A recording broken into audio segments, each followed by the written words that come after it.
Hi, thanks for sitting down with us today.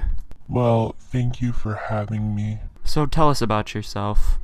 Well, my name's I live in Zoink Falls with my doodle vacuum, and as of recently I'm getting engaged. So that's pretty exciting. Oh, well, congratulations. So why are you here today? Um, Freckleslam.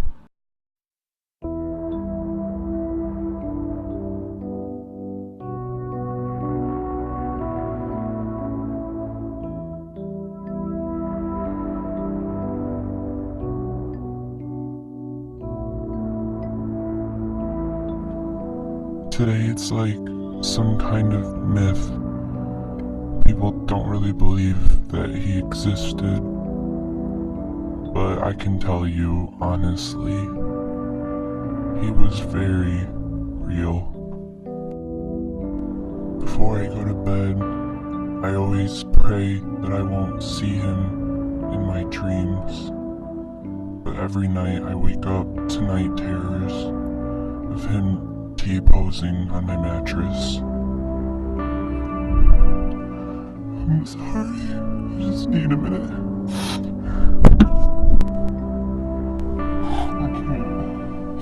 I can't do it.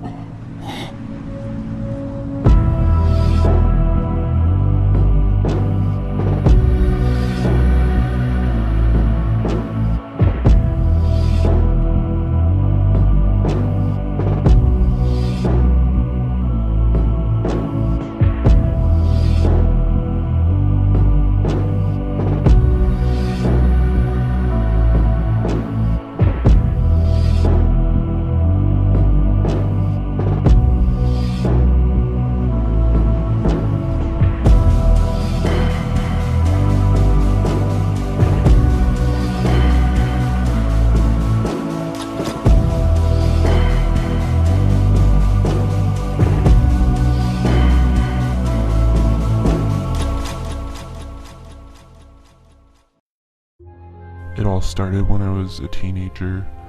I'd go out to parties with my friends and we'd meet new people every night we went out. And one night at my friend's house we were playing spin the bottle on her kitchen floor, and I got to have 7 minutes in heaven with this mouse I'd never met before named Freckleslam. We went in the closet and my heart was pounding. I was nervous to get my freak on with someone I'd never even spoken to before. I started taking my clothes off, but instead of doing the same, he just started asking me questions about myself.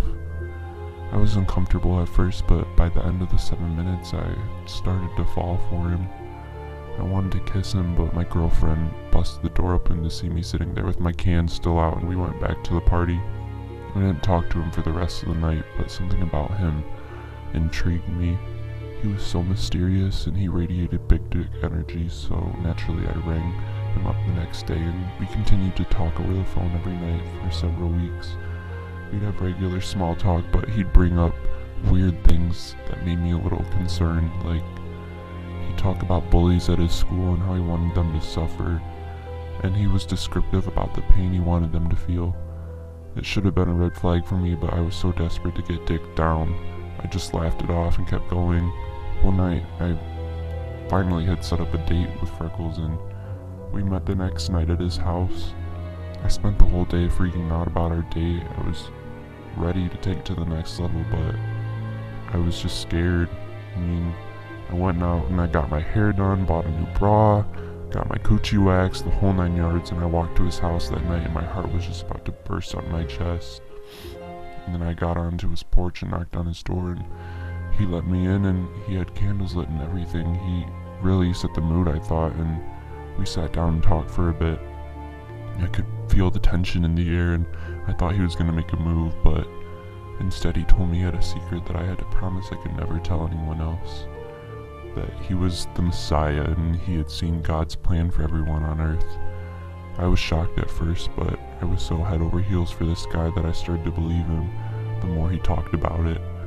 And once he knew that I was convinced, he asked me to join him in his revolution to spread God's word to the toons. I agreed, and then we fucked right there on his futon. We kept a steady relationship for months, and he'd tell me about his plans for the world and what God wanted him to do. Looking back on it now, I mean, it was all crazy, but I was just a kid then. And he started spreading his word to his friends and acquaintances, and he started to gain a following. He had really convinced us that he was some kind of prophet. We'd meet every Saturday night in his garage and discuss his visions, and eventually these meetings began to turn into rituals where we'd get on our knees and pray to him, and he'd collect beans from us as communion to help gain a following, and later he began taking us out into Toontown Central to protest Mickey Mouse and his rule. We really bought into all the things he told us about Mickey, that he was a murderer and a fraud, and we'd go out with picket signs and march in front of the Toon Hall. By now he gained so many followers that these protests were turning into riots, and they started to become violent, and many of us were arrested. We'd go out and risk our lives for Freckleslam. But one day he arrived to the protest and he was just absolutely trashed.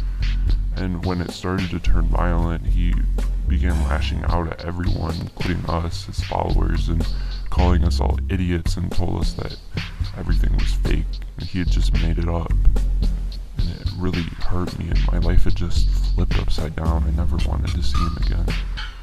He lost he lost everyone that night, his entire cult. And in that moment he didn't give a shit, but afterwards he continued to do what he was doing. He protested alone, T-posing in front of Toontown Central and causing panic until the day he disappeared. He just fell off the face of the earth. Some people think he was murdered or that he killed himself, and some people say that he still hides in the shadows to this day, but no one really knows. Maybe we'll never know.